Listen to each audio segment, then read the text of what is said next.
हाँ जी, बिस्मिल्लाहिर्रहमानिर्रहीम। अस्सलाम वालेकुम। स्पोर्ट्स राउंडअप की आज की ताज़ा तरीन एपिसोड लेके मैं हूँ आपका होस्ट अली रज़ा। अभी-अभी पाकिस्तान और न्यूज़ीलैंड के माबैन तीसरा वनडे इंटरनेशनल मैच खत्म हुआ है। सीरीज़ 1-1 से बराबर थी और ये डिसाइडर था आज का मैच, और जो ये मैच जीतता वो सीरीज़ भी ले उठता। पाकिस्तान ने पहले बैटिंग करते हुए 280 रन्स बनाए, 281 रन्स का टारगेट दिया न्यूज़ीलैंड को। उस टाइम पूरी दुनिया में अगर आप किसी से भी पूछ लेते तो पाकिस्तान को 80% चांस देते सब लोग, और न्यूज़ीलैंड को सिर्फ 20% चांस देते, क्योंकि ये जो पिच थी काफी सपोर्टिंग थी स्पिन बॉलर्स के लिए, एक तो पेस बॉलर्स के लिए भी, क्योंकि यहाँ पे बाउंस ही नहीं था, लो बाउंस था, स्पिनर्स का बॉल भी बहुत बैठ रहा था, पेसर्स का भी जो गुड लेंथ और short of a good length ball था वो भी बैठ जाता था बाजू का। तो ये एक मुश्किल विकेट थी बैटिंग के लिए, स्पेशली इन सेकंड जो इनिंग्स जिसकी भी आनी थी उसमें ये और मजीद खराब होनी थी विकेट। तो इसलिए जिस टीम ने पहले बैटिंग करनी थी उसको एडवांटेज जरूर मिलना था। पाकिस्तान को पहले बैटिंग मिली, कप्तान बाबर आजम ने पहले टॉस जीत के बैटिंग करने का फैसला किया, और किंग जो हैं वो आज भी स्टंप आउट हो गए।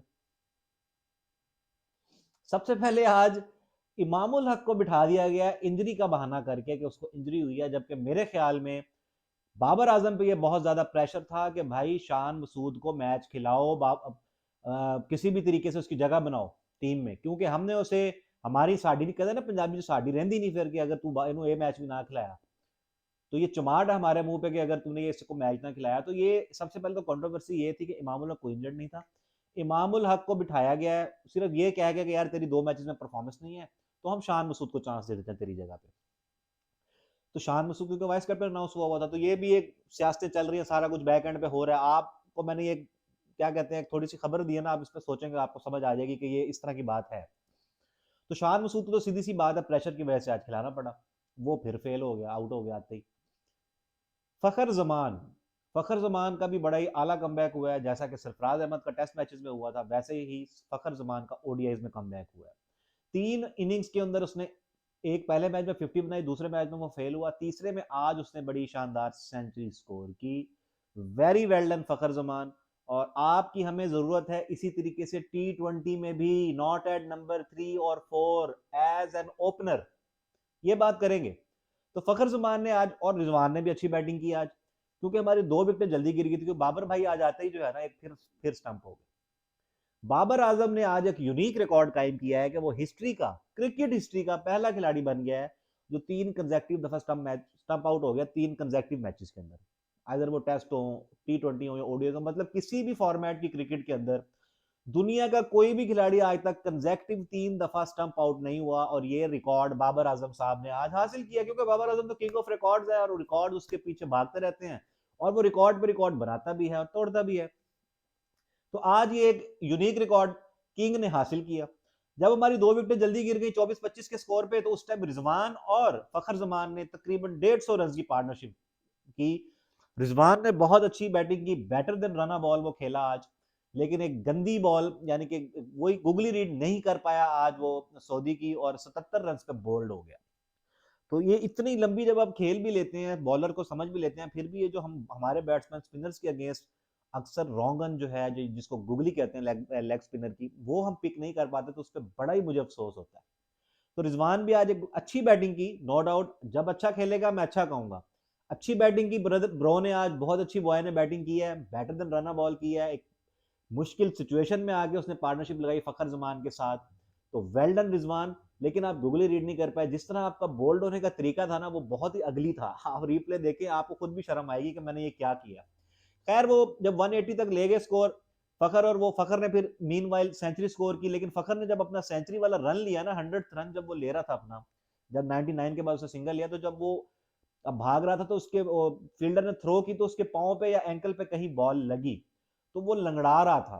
तो जैसे ही वो सेंचुरी उसने की तो वो लंगड़ाने लग गया, उसके बाद वो रन आउट हो गया स्कोर 100 सेंचुरी स्कोर करने के बाद। तो फखर जमान और रिजवान ने आज जो है अच्छी बैटिंग करके पाकिस्तान को मुश्किल हालात से निकाला, और एक प्लेटफॉर्म सेट किया कि भैया जाओ लॉन्च करो, अब 300 प्लस करो जाके। वहां पे है कि हमारी फिर जो है वो आने वाले जो खिलाड़ी हैं वो कैपिटलाइज नहीं कर पाए, specially in the likes of, मैं कहूँ अगर हारिस सोहेल को मैं देख लूँ, तो हारिस सोहेल भी रन आउट हो गया आज यार, 22 रन बनाए, अच्छी निक में लग रहा था, लेकिन वही बात है कि उसकी फिटनेस का जो म्यार है ना, जो आज से 4 साल 3 साल पहले था आज भी वही है, जितना लेजी वो रन तब था आज भी उतना ही लेजी है। तो सर ये तो बिल्कुल एक्सेप्टेबल नहीं है। इस तरह की जो फिटनेस है इंटरनेशनल क्रिकेट के अंदर बिल्कुल एक्सेप्टेबल नहीं है। ठीक है भाई, आप टैलेंटेड खिलाड़ी होंगे, लेकिन अगर आपकी फिटनेस नहीं है तो आप इस लेवल पे बिलोंग ही नहीं करते मेरे भाई। जिस तरह आज आप रन आउट हुए हैं, मुझे शर्म आ रही थी और आपको भी शर्म आएगी, आप देखेंगे तो ये क्या, मैं किस तरह भाग रहा था यार, ये क्या एक एथलीट की रनिंग इस तरह होती है।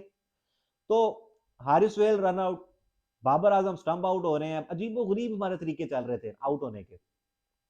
उसके बाद जो है नीचे से आगे फिर आगा सलमान ने जो है वो एक अच्छी इनिंग्स खेली 45 रन की, तो उसने मेक श्योर किया आगा सलमान ने कि जो है पाकिस्तान एक अच्छे जो है डिसेंट स्कोर तक चला जाए, यानी कि 280 रन तक पहुंचाने में आगा सलमान की इनिंग्स का बहुत बड़ा किरदार था। अब मैं बताता हूं आपको कि न्यूजीलैंड ने 280 रन का टारगेट देके पैनिक नहीं किया। उन्होंने आपको आज सिखाया कुछ, उन्होंने आज आपको सिखाया कि जब 280 रन प्लस की या 250 प्लस रन की जब चेस पे जाते हैं तो किस तरह जाया जाता है, उन्होंने आज दिखाया। हुआ इस तरह कि उनका भी फिन एलन और डेवन कॉनवे आए, अच्छी थोड़ी सी पार्टनरशिप लगाई। वो शुरू से उन्होंने 5.5 के रन रेट से खेले, क्योंकि उन्हें 5.5 का ही रन रेट चाहिए था, ऑलमोस्ट 5.5 पौने 6 का रन रेट।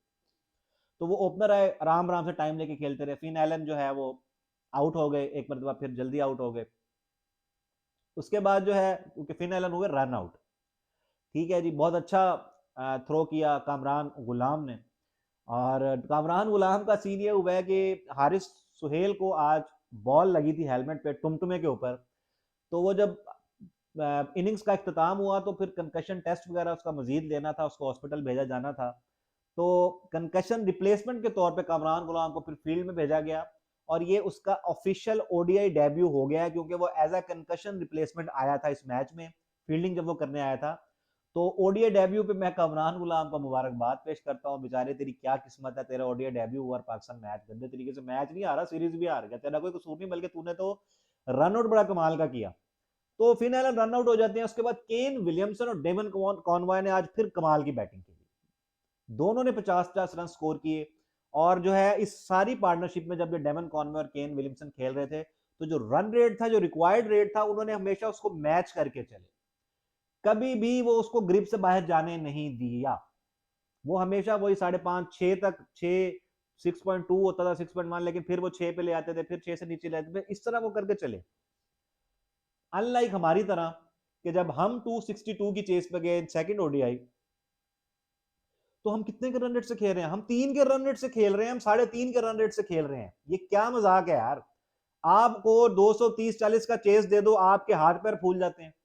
थोड़ी सी ट्रिकी पिच हो बस, थोड़ा सा आपको हिंट मिले कि बॉल टर्न होगा यहाँ पे, या थोड़ा सा सीम स्विंग होगा, बाउंस होगा, फारिग हो जाते हैं हमारे सारे वर्ल्ड क्लास, फारिग हो जाते हैं हमारे सारे वर्ल्ड क्लास, फारिग हो जाते हैं।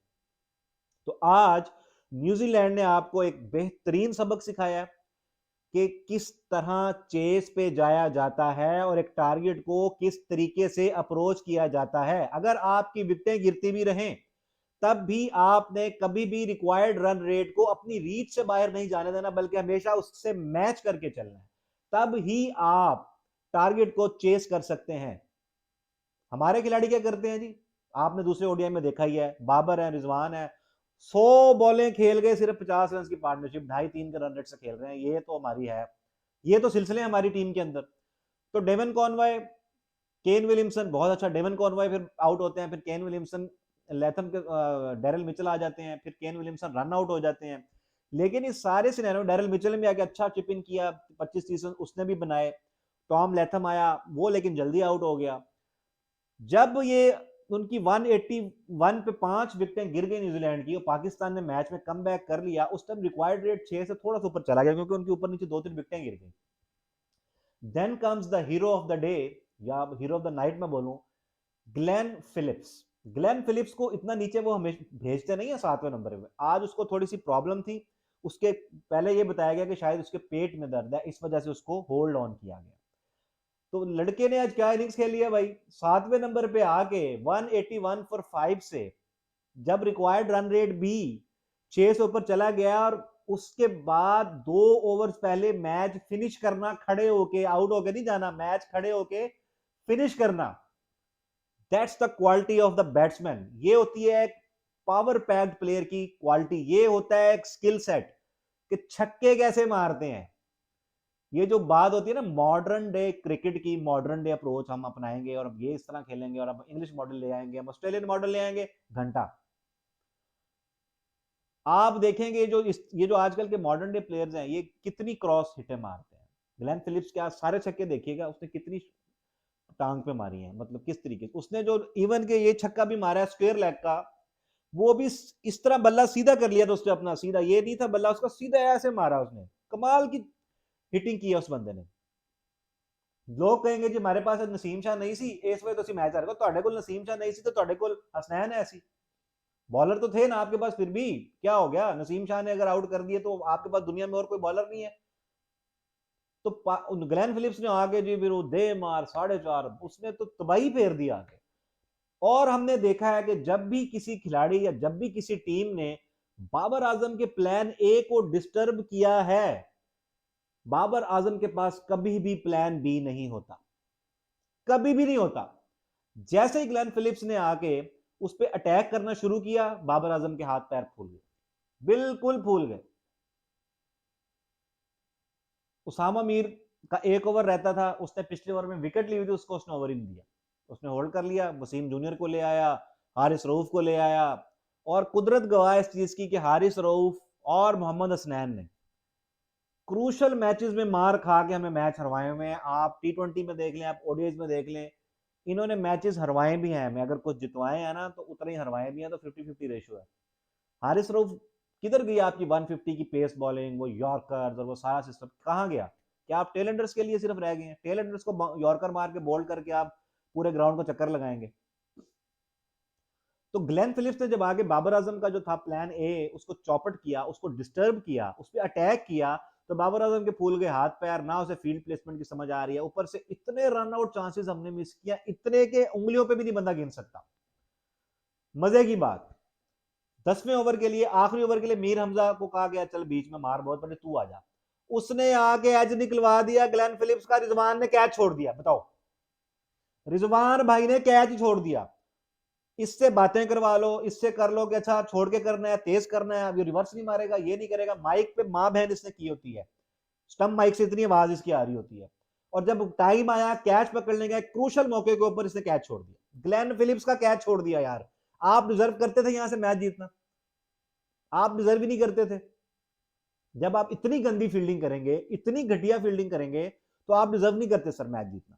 तो आज पाकिस्तान ने एक तो गंदी बॉलिंग की, स्पेशली ये वही सिनेरियो बना है हमारा जो 2021 के टी20 वर्ल्ड कप के सेमीफाइनल में बना था, जब हमने 90-80 ऑड पे ऑस्ट्रेलिया के 5 खिलाड़ी आउट कर लिए थे और उनको तकरीबन 90 स्कोर चाहिए थे, और वहां से हमने फिर उन बैट्समैन से मार खाई और टारगेट चेस करवाया। आज बिल्कुल वैसा ही हुआ, 181 फॉर 5 सर, 100 स्कोर पड़ा है, पूरा 100 स्कोर। और ओवर 6 से चला गया, रिक्वायर्ड 600 पर चला गया, और 2 ओवर पहले मैच हार गए हम। ये है हमारी कैप्टेंसी का लेवल, हमारे बॉलर्स की बॉलिंग का लेवल, हमारे फील्डर्स की फील्डिंग का लेवल, हमारे प्लेयर्स की फिटनेस का लेवल। क्योंकि फील्डिंग जो है वो सीधी सीधी एसोसिएट होती है आपकी प्लेयर की फिटनेस के ऊपर, और सॉरी टू से हमारी जो टीम की फिटनेस है इस टाइम 0 सन्नाटा है, बिल्कुल बिल्कुल। गो आप वो उसामा मीर ले लें, बहुत माठा फील्डर है वो भी, हारिस वेल वो फुली फिट भी हो तो वो बहुत ही माठा फील्डर है, ठीक है ना। तो बहुत सारे फील्डर्स आपके खिलाड़ी आपकी टीम में ऐसे हैं जिनको छुपाना पड़ता है, सीधी सी बात है। बहुत घटिया फील्डिंग की, इतने रनआउट के चांसेस मिस किए। ग्लेन फिलिप्स का क्रूशल मौके पे रिजवान ने, भाई कीपर ने इतने बड़े बड़े ग्लव्स पहने होते हैं, ग्लव्स के साथ भी पता नहीं इसके ग्लव्सों में सुराख है, पता नहीं। आप पिछले मैचेस कई उठा के देख लें, सरफराज पे तो बहुत बातें हुई थी टेस्ट मैचेस के अंदर, लेकिन आप रिजवान के जो मिस्ड चांसेस हैं और उनका जो इंपैक्ट पड़ा है टीम के ऊपर, मैच के ऊपर, उसको भी देखें जरा, उस पर भी जरा शोर मचाएं। रिजवान ने जो 77 स्कोर किया है उस पर लानत फेर दी उसने खुद ही, ग्लेन फिलिप्स का तब कैच छोड़ के जब अभी 30 रन पड़े हुए थे, 30 रन पड़े हुए थे उस टाइम, तब उसने कैच छोड़ा रिजवान ने ग्लेन फिलिप्स का। तो 70 रन अपने घर ले जा भाई तू, जब तेरे से मेन काम विकेट कीपिंग ही नहीं होती तो वो 70 रन भी अपने घर ले जा। तो आज न्यूजीलैंड ने पाकिस्तान में पहली मर्तबा हिस्ट्री के अंदर पाकिस्तान को किसी ओडीआई सीरीज में हराया है, और ये उनकी पहली सीरीज विक्ट्री है, ओडीआई सीरीज विक्ट्री है। पाकिस्तान के अंदर, और ये वर्स्ट और घटिया रिकॉर्ड भी किंग बाबर के हिस्से में ही आया है माशाल्लाह, अल्हम्दुलिल्लाह।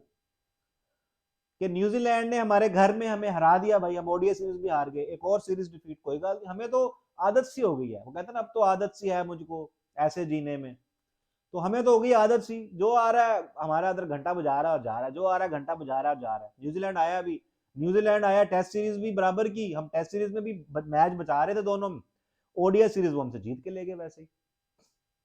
हालांकि उन्होंने तीनों मैचों में कंसिस्टेंट परफॉर्म किया है, पहले मैच में भी 250 स्कोर किया, दूसरे में 262 किया, आज 280 चेस किया। हमने क्या किया, पहले मैच में चेस किया, दूसरे मैच में घंटा बज गया हमारा, फारिग हो गया, तीसरे मैच में हमने फिर, हम कंसिस्टेंट नहीं है। कब आएगी ये कंसिस्टेंसी भाई, कब आएगी?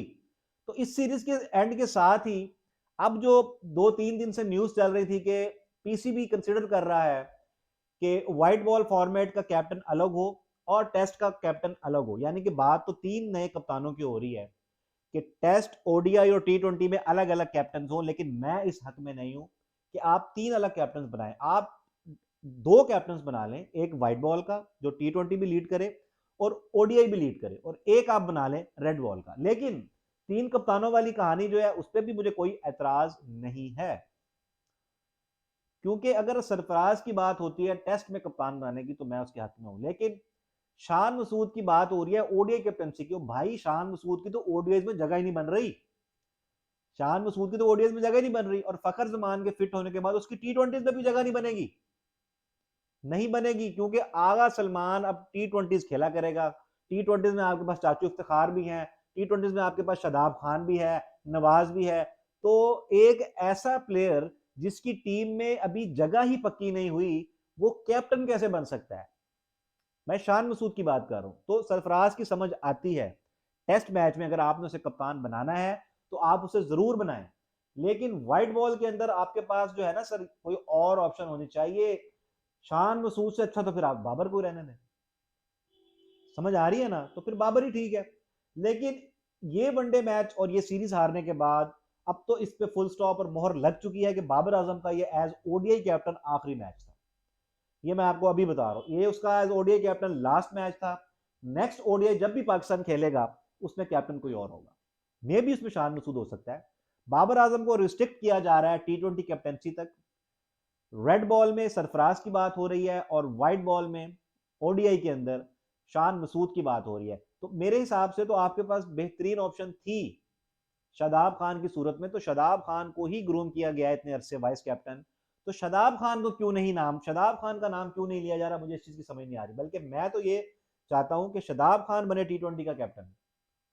लेकिन वैसे बात वही है कि शादाब खान भी बना तो वो जो उसका ग्रुप है वो तो वही रहेगा, तो इसका मतलब बाबर ही कप्तान है, समझ रहे हैं ना? तो मेरे ख्याल में इसलिए जो बाबर के ग्रुप के लोग थे उनमें से किसी का नाम नहीं लिया जा रहा, बेसिकली ये नेक्सस तोड़ना है पीसीबी ने, ये जो प्लेयर पावर और ग्रुपिंग हुई हुई है टीम के अंदर, ये पीसीबी तोड़ना चाह रहा है, इस वजह से बाबर के ग्रुप का कोई भी खिलाड़ी कप्तानी के लिए जो है वो उम्मीदवार नहीं नजर आ रहा पीसीबी को, और पीसीबी जो है वो ओडीआईज में और टी20 में शान मसूद को कैप्टन बनाना चाह रही है, जबकि टेस्ट मैचेस के अंदर सरफराज, हाँ टी20 में बाबर आजम की कैप्टनसी रिटेन हो सकती है, रह सकती है, ये तजवीज दी गई है कि बाबर को सिर्फ टी20 तक महदूद रखा जाए कप्तानी की सूरत में। तो आज मेरे हिसाब से बाबर का as ODI captain last match था, और क्या ही लास्ट यादगार लास्ट मैच था कि पाकिस्तान ना सिर्फ वो मैच हारा बल्कि सीरीज भी हार गया घर के अंदर पहली दफा न्यूजीलैंड से। माशाल्लाह जी माशाल्लाह, क्या बात है बाबर भाई आपकी, क्या ही बात है, मतलब ये लो था कि आज हमने ये भी देख लिया। और जिस तरह हमारी क्रिकेट जवाल पजीर है, और मुझे बड़ा ही डर है कि हमारा जो क्रिकेट का हाल है वो हॉकी जैसा ना हो जाए, जहां हमारी जो और बाकी जितनी भी स्पोर्ट्स थी जो हशर उनका हुआ है, और ये जो डाउनफॉल और ये जो नोज डाइव लगी हुई है हमारी क्रिकेट की, ये बहुत तेजी से वही हॉकी की तरफ जा रही है। ये बात खुदारा इसको संभाल लें, इसका इंफ्रास्ट्रक्चर बेहतर करें, डोमेस्टिक के परफॉर्मर्स को इज्जत दें, ग्रुपिंग्स ना होने दें, प्लेयर पावर को खत्म किया जाए, जो लड़के डिजर्व करते हैं मेरिट पे उनको टीम में खिलाया जाए, यारियां दोस्तियां खत्म होनी चाहिए। ये आप सारा कुछ खत्म नहीं करेंगे, आप आपने सामने जो है इसको तबाह होता हुआ देख रहे हैं, ये जो इतनी लानतें समेटी जा रही हैं पाकिस्तान में खेलते हुए हमारी टीम के जरिए पूरी कौम को, ये आप देख रहे हैं। अगर आपने अभी भी होश के नाखून ना लिए तो आपका क्रिकेट का हाल हॉकी जैसा होने वाला है मेरे भाई। पाकिस्तान आज न्यूजीलैंड से होम में, घर में, कराची में, जो कराची स्टेडियम को पाकिस्तानी क्रिकेट का कला कहा जाता है, the fort of Pakistan cricket Karachi, वहां पे पाकिस्तान ने ओडीआई सीरीज हार ली न्यूजीलैंड से घर के अंदर। हिस्ट्री में पहली दफा न्यूजीलैंड ने पाकिस्तान को पाकिस्तान में ठोका है जी।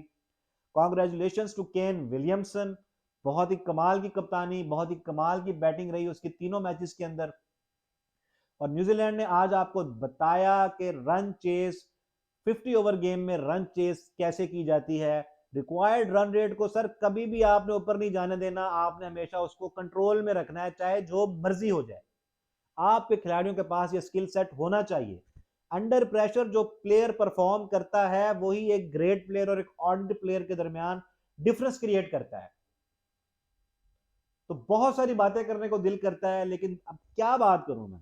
फखर जमान की सेंचुरी रायगा चली गई, आगा सलमान की बॉलिंग 2 विकेटें भी ली उसने 45, उसकी भी जो भी पूरी एफर्ट थी वो सारी खूह में चली गई। सिर्फ क्या है जी कि हम मैच 100 रन जब पड़े थे, जब 5 खिलाड़ी आउट हुए, वहां से 2 ओवर पहले मैच हारना।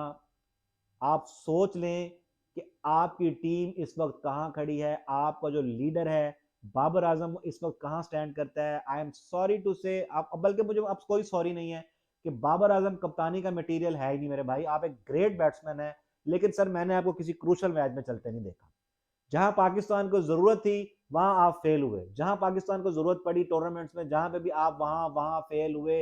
एक आधे मैच की ग्लोरी पे सर मैं आपको ग्रेट नहीं कह सकता, आई एम सॉरी। आप खेलें पाकिस्तान टीम के लिए, लेकिन sir please as a captain मत खेलें। मैं तो चाहता हूं कि T20 की भी कप्तानी बाबर भाई से ले लेनी चाहिए, और बाबर भाई को यह कहना चाहिए कि बाबर भाई आप सिर्फ अपनी बैटिंग पे फोकस करें, जो जो आपको खामियां हैं पावर हिटिंग उसको बेहतर करें। आपने सिर्फ पाकिस्तान को अपने बल्ले से मैच जिताने हैं, कप्तानी वाला प्रेशर आप से हम हटा रहे हैं। अगर आपने ये ना किया तो Babar Azam as a player, as a batsman भी डिस्टर्ब होगा, मैं आपको बता रहा हूं। तो ये थी आज की वीडियो। उम्मीद करता हूं मेरी आज की वीडियो आपको पसंद आई होगी। मेरे चैनल को लाइक और सब्सक्राइब जरूर करें यार, वीडियो भी देखा करें, दोस्तों से भी इसको शेयर किया करें। इंशाल्लाह मिलते हैं बहुत ही जल्द अगली वीडियो में। अपना बहुत सारा ख्याल रखिएगा। अल्लाह हाफिज।